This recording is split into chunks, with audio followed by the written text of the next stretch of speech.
नमस्कार, आप देख रहे हैं न्यूज वॉच इंडिया और मैं हूं सुरजीत सिंह। पिछले कुछ दिनों से इस निंदा को लेकर एक बड़ी बहस छिड़ी हुई है, चाहे वो मामला नुपुर शर्मा के बयान का हो या फिर उसके बाद देश भर में फैले तनाव का, जिसकी वजह से लगातार 2 शुक्रवार को जुमे की नमाज के बाद एक खास समुदाय के लोगों ने सड़कों पर उतरकर उपद्रव किया। उदयपुर में कन्हैयालाल की हत्या कर दी गई, अमरावती में उमेश कुल्हे को मार दिया गया। जब भी इस तरह की घटनाएं हुई तो इसके लिए नुपुर शर्मा के बयान को ही जिम्मेदार ठहराया गया। और अब नया मामला सामने आया है मां काली की अमर्यादित पोस्टर का, जिसमें उन्हें सिगरेट पीते हुए और हाथ में एलजीबीटी का झंडा लिए हुए दिखाया गया है। इन्हीं सब मुद्दों पर बातचीत करने के लिए हमारे साथ मौजूद हैं प्रख्यात कथावाचक देवकीनंदन ठाकुर जी। महाराज जी, हमारे इस खास कार्यक्रम में आपका स्वागत है। बहुत बहुत धन्यवाद आपका, और सभी व्यूअर्स को भी मेरा प्यार भरा राधे राधे। जी, सबसे पहला सवाल आपसे कि जिस तरीके से अभी बयानबाजी चल रही है और जिस तरीके से पूरा माहौल बना हुआ है देश का, और ऐसे माहौल में एक पोस्टर आता है जिसमें मां काली की अमर्यादित तस्वीर दिखाई जाती है, हाथ में सिगरेट और हाथ में एलजीबीटी का झंडा लिए हुए दिखाई देते हैं, तो क्या इस तरह के पोस्टर को स्वीकार किया जाएगा? क्या इस तरह की पोस्टर कोई क्रिएटिविटी का नाम दे करके या एक्सप्रेशन, मतलब फ्रीडम ऑफ स्पीच और फ्रीडम ऑफ एक्सप्रेशन के नाम पे छोड़ दिया जाएगा? मुझे लगता है ये ऐसे जो लोग हैं ये उपद्रवी हैं, और मुझे लगता है ये सब करने वालों को भी आतंकवादी लिस्ट में डाल देना चाहिए, क्योंकि ये लोग बहुसंख्यक देश में रहने के बाद इनको ये कभी नहीं भूलना चाहिए कि हम जिस देश में रहते हैं, सनातन धर्म अवलंबी उस देश में रहते हैं, और जहां सनातन धर्म को मानने वाले जिस देश में कम से कम 100 करोड़ से ज़्यादा लोग हैं, और उनकी आस्था देवी देवताओं में है। माँ काली की पूजा हम लोग कितने लोग करते हैं, स्पेशली बंगाल में जिस तरीके से काली माँ की पूजा होती है, हम उसको भुला ही नहीं सकते, हम उनको याद रखना चाहिए। और ये ऐसा पोस्टर लाने के बाद हमने ट्वीट भी किया है, और हम महाराष्ट्र की सरकार से भी ये प्रार्थना करेंगे कि निश्चित तौर पर जितना जल्दी हो सके, एक तो केंद्र की सरकार से हमारी प्रार्थना है कि केंद्र की सरकार इस फिल्म पर पूरा बैन लगाए, इस पे जुर्माना लगना चाहिए, और इसके साथ एक ऐसा कोई कार्य हो जिसके बाद इस प्रोग्राम, इनके पोस्टर के बाद इन फ्यूचर कोई भी व्यक्ति हमारे देवी देवताओं का अपमान न कर सके। क्योंकि कोई भी आता है, खड़ा होता है और हमारे आकर हमारे देवी देवताओं का अपमान करके चला जाता है, ये बिल्कुल भी अशोभनीय है। ये शोभनीय तो नहीं है, ये बर्दाश्त करने की योग्य नहीं है, ये बर्दाश्त करेंगे भी नहीं। और मैं महाराष्ट्र की सरकार से चाहूँगा कि कम से कम वो ऐसा स्टेप अवश्य उठाए जिससे लगे कि हिंदुत्व की रक्षा करने के लिए हम सब आगे हैं, और ये हमें बिल्कुल भी बर्दाश्त नहीं है। जिसने भी ये फिल्म बनाई है उसने बहुत बुरा कार्य किया है, घोर निंदा इसकी करनी चाहिए। जी, और एक तरह से ममता बनर्जी जो कि मुख्यमंत्री हैं बंगाल की, जब नुपुर शर्मा बयान देती हैं तो वो कहती हैं कि इनके खिलाफ लुकआउट नोटिस जारी किया जाना चाहिए, और नोटिस जारी करवाती हैं क्योंकि उनकी सरकार है बंगाल में।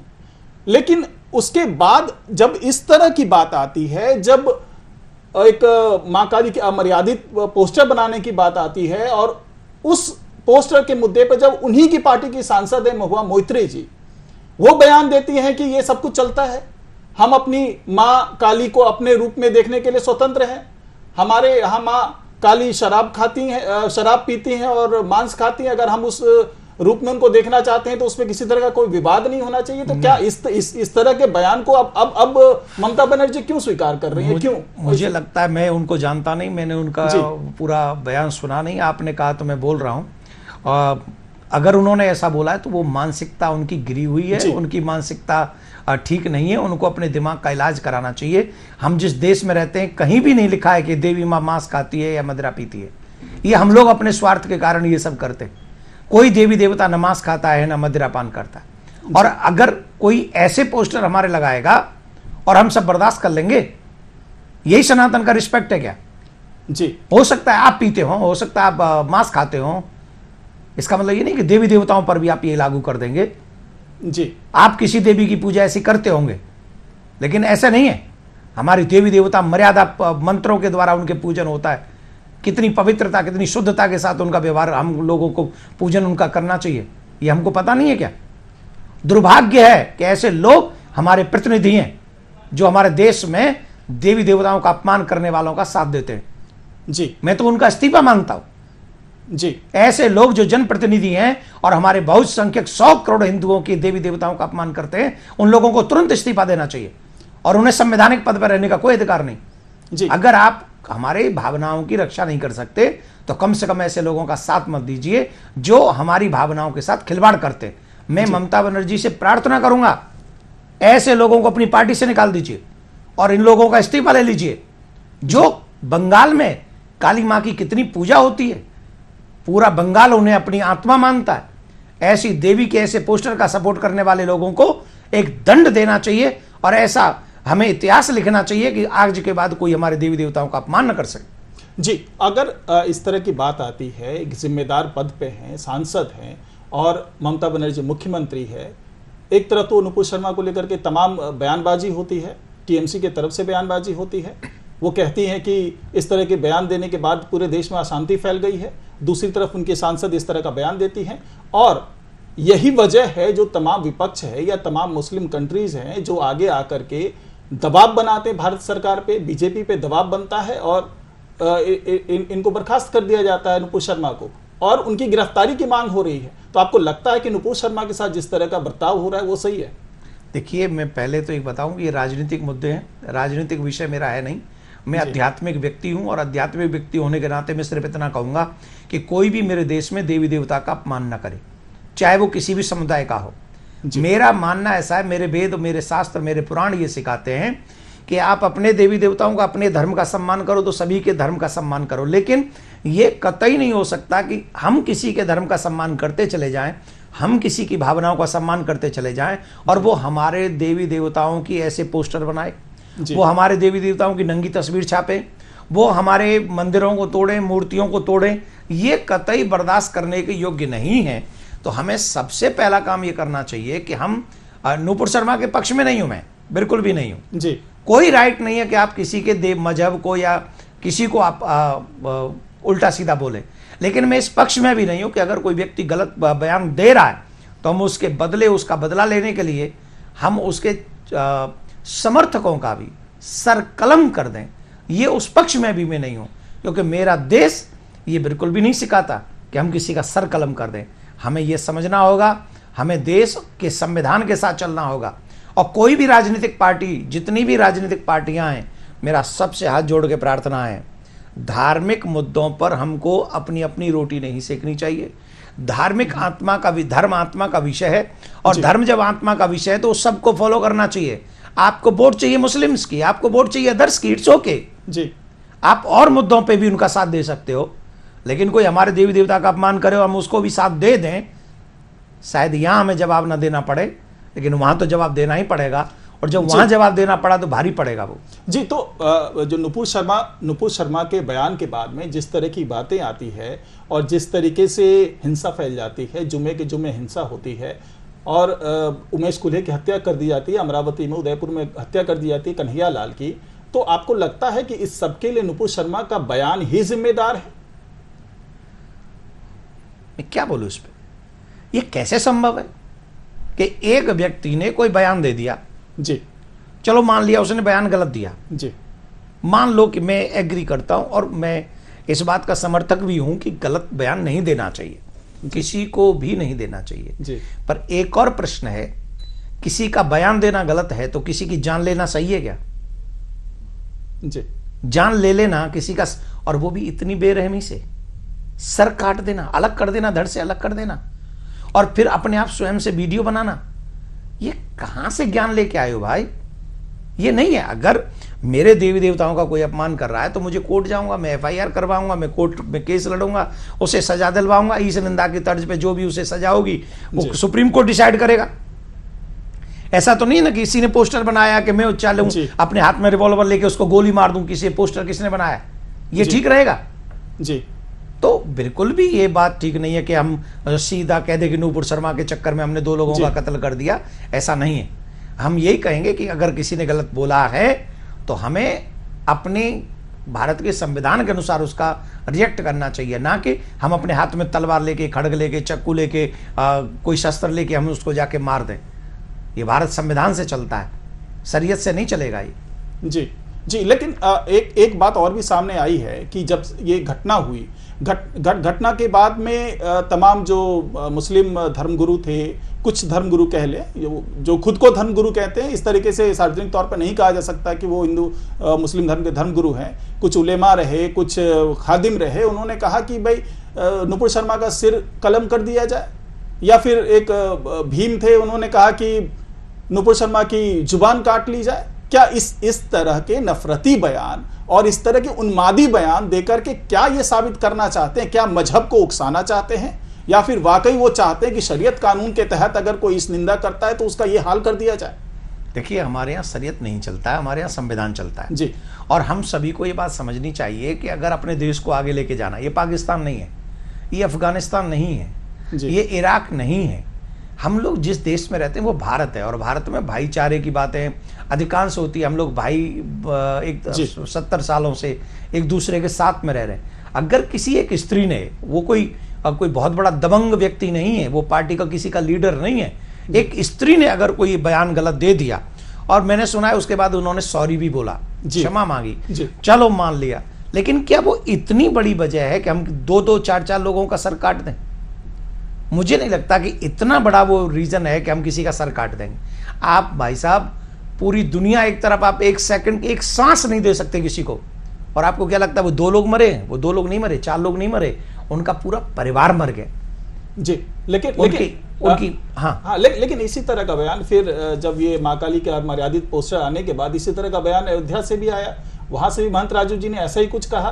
तो लगता है कि अगर इस तरह की कोई बात करता है, कुछ इस नफरती बयान देता है या नफरती पोस्टर तैयार करता है, तो उसके लिए कानून है, संविधान है, उसके तहत कार्रवाई होना चाहिए, ना कि सड़कों पे उतर करके इंसाफ करने की वो जो आपसी जिद है कि हम सड़कों पे उतर के इंसाफ कर देंगे। तो इस तरह का माहौल नहीं बनना चाहिए। पहली बात तो जब आपने यहां से शुरू किया तो मेरा बयान क्या था जी, कि ऐसे लोगों पर कार्रवाई होनी चाहिए जी, ऐसे लोगों को समर्थन करने वालों को संवैधानिक पद पे नहीं रहना चाहिए जी। 100 करोड़ लोगों को जो सनातनी हैं वो देवी देवताओं को मानते हैं, उन देवियों का अपमान ऐसे नहीं किया जा सकता। ये फिल्म बिल्कुल भी रिलीज नहीं होनी चाहिए, ये पोस्टर रिलीज नहीं होना चाहिए, जिन्होंने रिलीज किया उन पर कानूनी कार्रवाई इमीडिएटली होनी चाहिए। मैं किसी का सर काटने की बात बिल्कुल भी नहीं कह सकता, मैं किसी का इस तरीके से बुरा हाल करने के लिए नहीं कह सकता, क्योंकि मैं जिस देश में रहता हूं उस देश में सर्वे भवन्तु सुखिना की हम लोगों की परंपराएं रही हैं, हम उसको ये दिखाते हैं। और जिसने भी ये पोस्टर बनाने की, ये फिल्म बनाने की कोशिश की है, निश्चित वो हिंदू धर्म के अगेंस्ट है, वो हिंदू धर्म को नीचा दिखाना चाहता है, हमारी भावनाओं को हर्ट करना चाहता है जी। वो चाहता है इस देश में उपद्रव हो।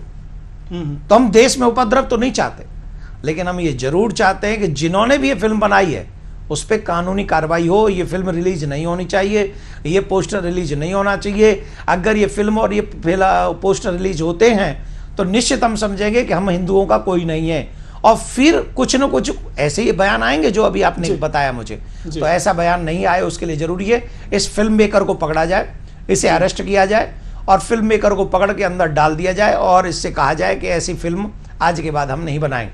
पूरे बॉलीवुड में ये लोग, कितने ऐसे लोग हैं जिन्होंने टारगेट बना रखा है, एम बना रखा है, हिंदू देवी देवताओं को, हिंदुओं को नीचा दिखाना है, और उसी के तहत ये चल रहा है जी। अब अभी अगर इसी से जुड़ा हुआ मामला बताएं तो कुछ साल पहले 1-2 घटनाएं होती है, वो चाहे अखलाक का मामला हो, चाहे पहलू खान का मामला हो, ये इस तरह की तमाम घटनाएं होती है और हत्या कर दी जाती है। वो भी आपत्तिजनक था, वो भी, उस पर भी लोगों ने खेद जताया, जो धर्मगुरु थे आप लोगों ने भी खेद जताया कि इस तरह की घटनाएं नहीं होनी चाहिए, लेकिन वो घटना होती है।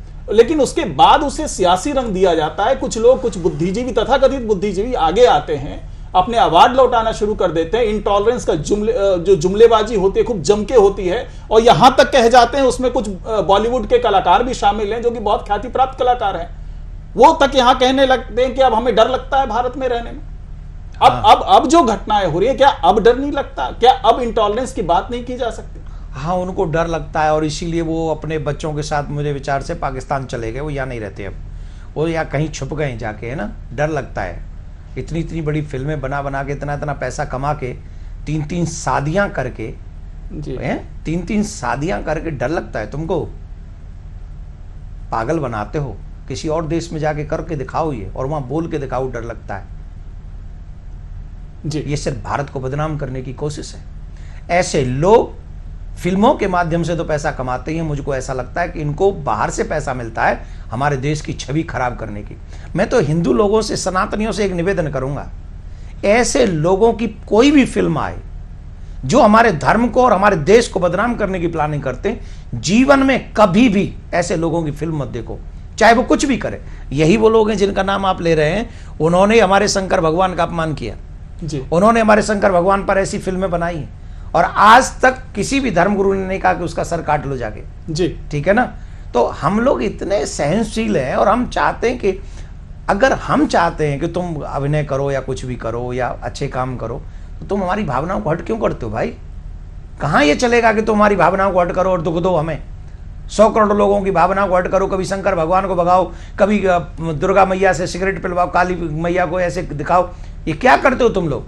इसलिए कर रहे हो ना क्योंकि तुमसे सनातनी कुछ कहते नहीं है। डरना उस दिन से जिस दिन सनातनी कुछ कहने लगेंगे जी। फिर उस दिन तुम्हें वाकई डर लगेगा। जी।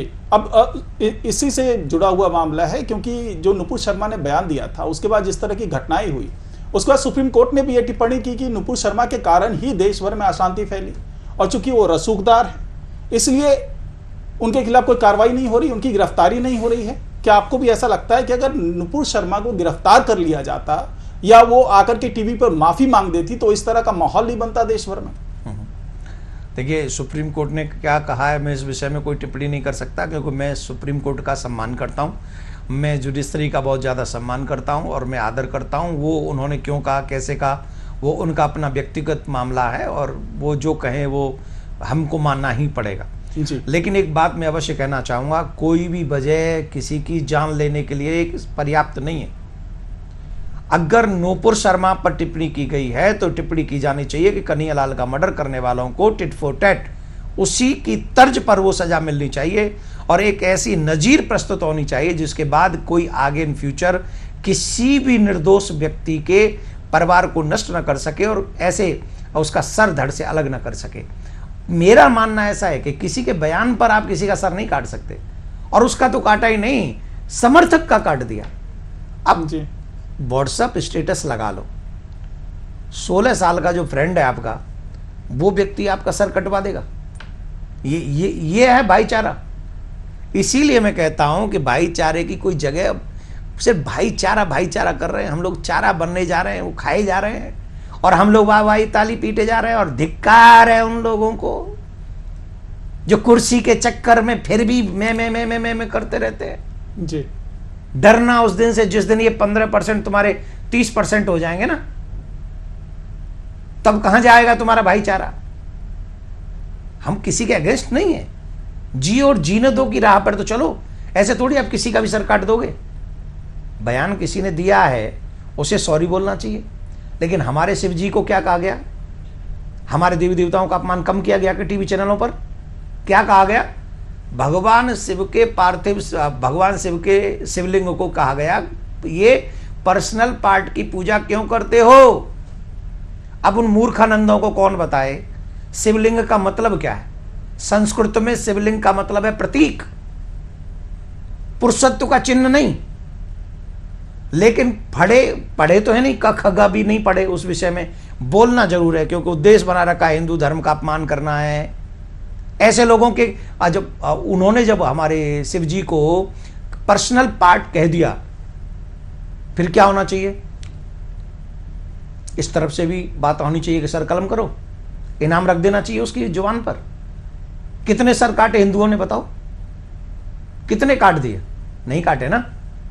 यही हमारा सनातन धर्म जो सबको शांति सिखाता है, प्रेम सिखाता है, धैर्यवान बनाता है, लेकिन वही आशा भी करता है सामने से, तभी भाईचारा निभाया जाएगा ना। जी। तो आपको क्या लगता है कि ये जो तमाम मुद्दे हैं, जो तमाम विवाद है, जिस तरीके से तनाव फैल रहा है, इसके पीछे नुपुर शर्मा का बयान जिम्मेदार है या फिर वो जड़ कुछ और है कि जो कट्टरपन का पाठ पढ़ाया जाता है? क्योंकि केरल के राज्यपाल हैं आरिफ मोहम्मद खान साहब, उनका भी कहना है कि मदरसों में बच्चों को कट्टरपन का पाठ पढ़ाया जाता है और यही मजहबी धर्म पढ़ के, मजहबी शिक्षा पढ़ करके ये दहशतगर्दी करते हैं। तो आपको भी ऐसा लगता है कि वजह मदरसा है, बहाना नुपुर शर्मा का बयान है? देखिए, मुझे स्पष्ट मालूम, तो अगर आरिफ मोहम्मद साहब अगर इस बात को कह रहे हैं और वो मुस्लिम है और जी। पढ़े लिखे मुस्लिम हैं, सबसे बड़ी बात है वो, और आज ऑथेंटिक पद पे है, वो राज्यपाल हैं।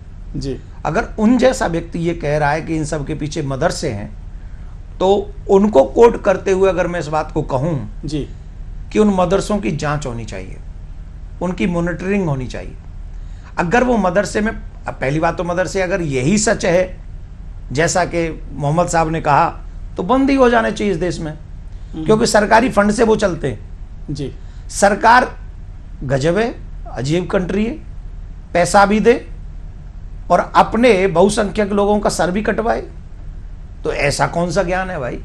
अगर मोहम्मद साहब सही कह रहे हैं, अरे मोहम्मद साहब, तो मुझे ऐसा लगता है सबसे पहला तो काम यही करना चाहिए कि जितने भी मदरसे हैं उन सब की जांच होनी चाहिए और वहां कैमरे लगवा देने चाहिए। पढ़ाओ आपको जो पढ़ाना है, कैमरे मॉनिटरिंग सरकार, अगर सरकार पैसा देती है तो सरकार का राइट भी है कि वो मॉनिटरिंग करे कि वहां हमारे देश के अगेंस्ट तो कोई बात नहीं सिखाई जा रही। वहां ऐसा तो नहीं, जिन छोटे छोटे बच्चे माँ बाप बड़े प्यार से भेजते, मेरा बच्चा मदरसा जा रहा है, कुछ पढ़ के आएगा। जी आप उनकी माँ के ऊपर क्या बीतती होगी जिनके बच्चे अपने हाथ में कुरान लेने की बजाय, कंप्यूटर लेने की बजाय चाकू लेकर निकल पड़ते हैं किसी के कृष्णा का सर काटने के लिए। कभी उसके विषय में सोचा उस माँ पे क्या बीतती होगी, उस बच्चे पे क्या बीतती होगी जिसका बाप ये कर रहा होगा? वो दुनिया में मुंह दिखाने लायक नहीं बचेंगे, उसको सब आतंकवादी की औलाद कह देंगे, वाइफ कह देंगे। तो एक व्यक्ति जब गलत करता है तो वो एक व्यक्ति नहीं, पूरा परिवार गलत हो जाता है।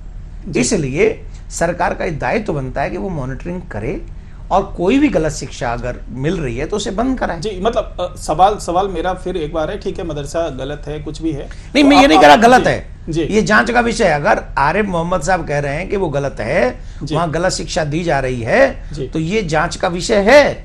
वो कोई सम्मानीय पद पे बैठे, कोई हिंदू नहीं है वो मुस्लिम ही है और पढ़े लिखे मुस्लिम है। तो अगर उन्होंने कोई बात कही है तो निश्चित वो अपने आने वाली पीढ़ी के बच्चों का भविष्य चाहते होंगे अच्छा, तभी उन्होंने ऐसी बात कही है। अगर उन्होंने ये बात कही है तो इस पे चर्चा अवश्य करनी चाहिए जी और चेक करना चाहिए कि भाई क्या हाल है। जी तो अभी एक और जो आपने एक याचिका डाली है, सुप्रीम कोर्ट में याचिका डाली है, अल्पसंख्यक कानून को लेकर के डाली है, तो क्या इसके पीछे आपकी यही सोच थी कि जो जिलेवार अल्पसंख्यक का कोटा जो है या आबादी जो निर्धारित की जाए, उसके पीछे आपकी क्या सोच थी? देखिए, मैं ये जानना चाहता हूँ, बहुत सारी चीज़ें ऐसी हैं जो अल्पसंख्यकों को मिलती है। मेरा पर्सनल मानना ऐसा है, हर विषय पे सनातनियों को पीछे छोड़ा जाता है। जी हम लोगों के साथ आज़ादी के बाद भी बहुत बड़ा बुरा हाल है हमारा। कश्मीर से हम भगाए जाते हैं, मंदिर हमारे सरकार के अंडर रहते हैं, मंदिरों में चढ़ा हुआ चढ़ावा कहाँ जाता है हम लोगों को पता ही नहीं है। उसके बाद भी हमारी जगहों को तोड़ा गया, मंदिर तोड़े गए, वहाँ पर मस्जिदें बनाई गई। ऊपर से 91 में एक कानून ला दिया गया कि आप जो है क्या नाम है, आप जो जहाँ आया वहीं रहेगा, इसके आगे कोई विवाद नहीं होगा। विवाद ही कहाँ बात है, आपने हमारा घर छीन लिया और हम विवाद की बात करें। हम तो अपने कोर्ट तो जाने का अधिकार सबको है ना, तो हम वहाँ जा सकते हैं। लेकिन अल्पसंख्यक, बहुसंख्यक, अल्पसंख्यक, 8 स्टेट्स में तो हम अल्पसंख्यक हैं जी, कितने जिलों में तो हम कहीं भी नहीं हैं। जी तो ये जो सारी चीज़ है, अगर अल्पसंख्यकों को कोई प्रॉफिट है तो वो अल्पसंख्यक जहाँ हिंदू भी हैं उन्हें भी डिसाइड करो कि यहाँ हिंदू अल्पसंख्यक हैं और उनको वही सुविधा वहाँ मिलेगी जो अल्पसंख्यकों को मिलती है। तो ये सबको मिलनी चाहिए। कहीं क्रिश्चियन अल्पसंख्यक है, कहीं हमारे सिख भाई भी अल्पसंख्यक है, कहीं जैन भी अल्पसंख्यक है। तो जहाँ जहाँ अल्पसंख्यक है उन सबको वो दर्जा दिया जाए। जी तो एक और याचिका आपने डाली, प्लेसेस ऑफ वर्शिप एक्ट को आपने चुनौती दी है, जो 1991 को आया था, जिसमें कहा गया था कि आज़ादी से पहले जो धर्मस्थल जिस स्थिति में थी वही स्थिति में रहेगी। तो क्या इसके केंद्र में मथुरा का श्री कृष्ण जन्मभूमि है, ज्ञानवापी का मस्जिद है, या फिर सिंपल एक चुनौती दे रहे हैं आप? नहीं, मैं कोई बात करता हूं तो ऐसा नहीं कि मेरे मन में कुछ होगा और जुबान पे कुछ होगा। निश्चित काशी उसके पॉइंट में है, निश्चित मथुरा भी उसके पॉइंट में है।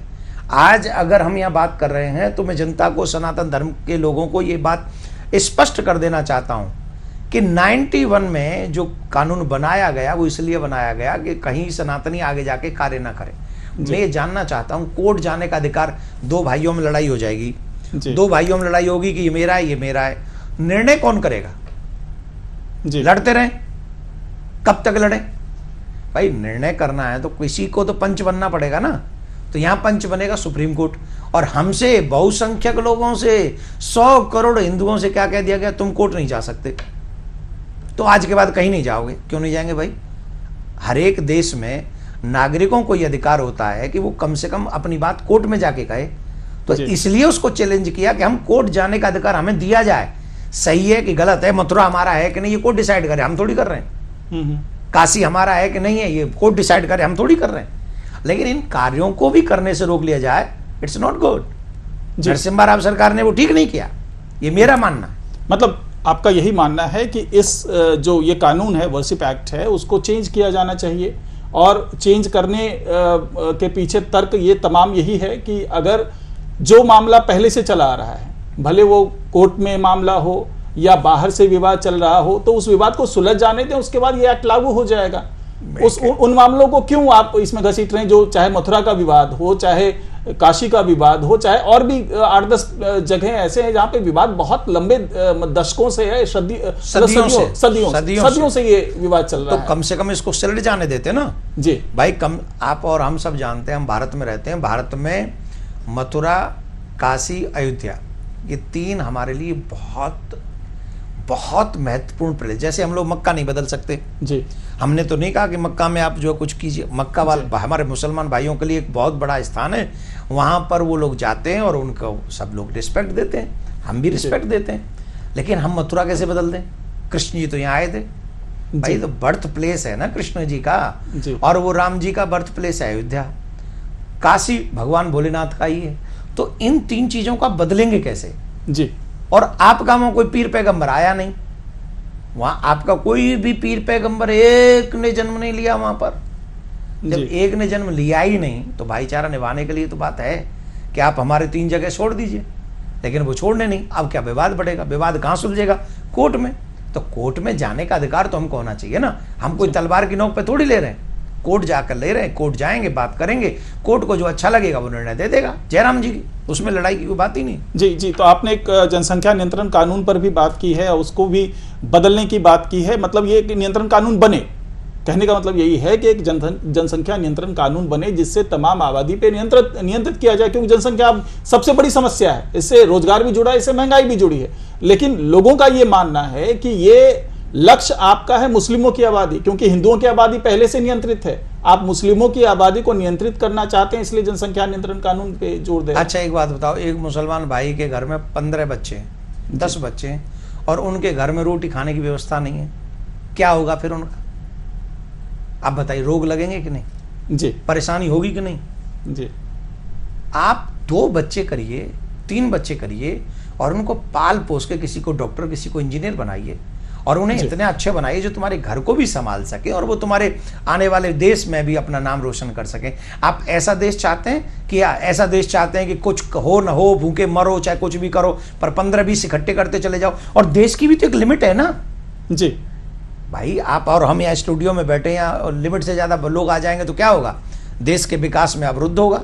तो हम सबको चाहिए कि उनको जैसे पढ़े लिखे लोग सोचते हैं उस लेवल से हमको सोचना चाहिए, ना कि बताओ ये कोई 15-20 बच्चे या 10 बच्चे को हिंदू भी करे, ये कोई थिंकिंग थोड़ी ठीक है। अरे अपने देश की भी ध्यान रखिए ना, देश में क्या चाहिए? देश में ऑलरेडी 130 करोड़ की संख्या है, और हम शायद विश्व की दूसरी सबसे लार्जेस्ट पॉपुलेशन है जी। तो हमें इन सब चीज़ों पे ध्यान दे के ही इसमें हम लोग गए। इसमें कोई मुसलमान और हिंदू, कितने मैं आपको हिंदू भाई दिखा दूं जिनके हम, और कितने नेता ही ले लो, मैं किसी का नाम नहीं ले रहा हूं जी। मैं चलो बताओ, लालू जी के कितने बच्चे हैं? 9 बच्चे। तो फिर अब ये बात तो उन पे भी लागू होगी ना जी, या आने वाली जो जनरेशन होगी उन सब पे लागू होगी। यहाँ हिंदू मुस्लिम जो लोग करते हैं ना, वो देश का भला नहीं चाहते, वो अपनी प्रॉफिट कमाना चाहते हैं, उन्हें राजनेता बनना है, उन्हें कुर्सी चाहिए। मैं सभी मुसलमान भाइयों से भी कहूँगा, हिंदू भाइयों से भी कहूँगा, इन नेताओं की बात को ज़्यादा सीरियस मत लिया करो। आप खुद अपना माइंड लगाओ कि मुझे देश के लिए क्या करना है। आप ये सोचो कि मैं देश के लिए क्या कर सकता हूँ, ये मेरा महत्वपूर्ण है। अब कोई कहेगा कि मुसलमानों के अगेंस्ट है। अरे भाई साहब, जो भोजन चाहिए वो मुसलमान भाइयों को भी चाहिए, मुझे भी चाहिए जी। और देश की सीमा सीमित है, इसलिए तो ये बहुत ज़रूरी है। एक कानून होना चाहिए, एक जनसंख्या नियंत्रण कानून अवश्य बनना चाहिए, और ऐसा जिससे हमारा देश विकास कर सके और सभी को उसका लाभ मिल सके। ठीक है, ठीक है। आपने हमें इतना बहुमूल्य समय दिया, आप हमारे कार्यक्रम आए, इसके लिए आपका कोटि कोटि धन्यवाद। नहीं, आपका बहुत बहुत धन्यवाद। और न्यूज़ वॉच इंडिया को मैं बहुत बहुत साधुवाद देना चाहूँगा, और जितने भी व्यूअर्स इस समय देख रहे हैं, आप लोग भी इस चैनल को सब्सक्राइब कीजिए, इसको वॉच कीजिए और ज़्यादा से ज़्यादा लोगों तक पहुँचाइए। रीज़न इतना ही है कि ये लोग अपने देश और धर्म के लिए बहुत महत्वपूर्ण भूमिका निभा रहे हैं। आप भी निभाइए, इनके साथ से कदम मिलाइए और आगे बढ़ाइए इनको भी, इनका भी साहस। मैं यहाँ इसीलिए आता हूँ कि जिससे इनका साहस भी बढ़ जाए। राधे राधे। जी, राधे राधे। आपने समय दिया, बहुत बहुत धन्यवाद। अब जो तमाम बातें हुई, जो ठाकुर जी ने कहा, जो महाराज जी ने कहा, हमारे चैनल के बारे में भी कहा, और उन्होंने जो बेबाक तरीके से अपनी बातें रखी, जो तमाम विवादित मुद्दे थे उस पर बहुत ही सफाई से उन्होंने बात रखी। और ये भी कहा, जो एक शायर ने भी कहा था कि मजहब नहीं सिखाता आपस में बैर रखना, हिंदी है हम, वतन है हिंदुस्तान हमारा। तो मजहब कोई बैर नहीं सिखाता है, बस कुछ लोग हैं जो मजहबी संदेश को गलत तरीके से अपने स्वार्थ में शामिल करते हैं, और अपने स्वार्थ के कारण इस तरह के दंगे फसाद और तमाम हिंसाएं होती हैं। खैर, इस कार्यक्रम में फिलहाल इतना ही। मुझे दीजिए इजाजत। नमस्कार।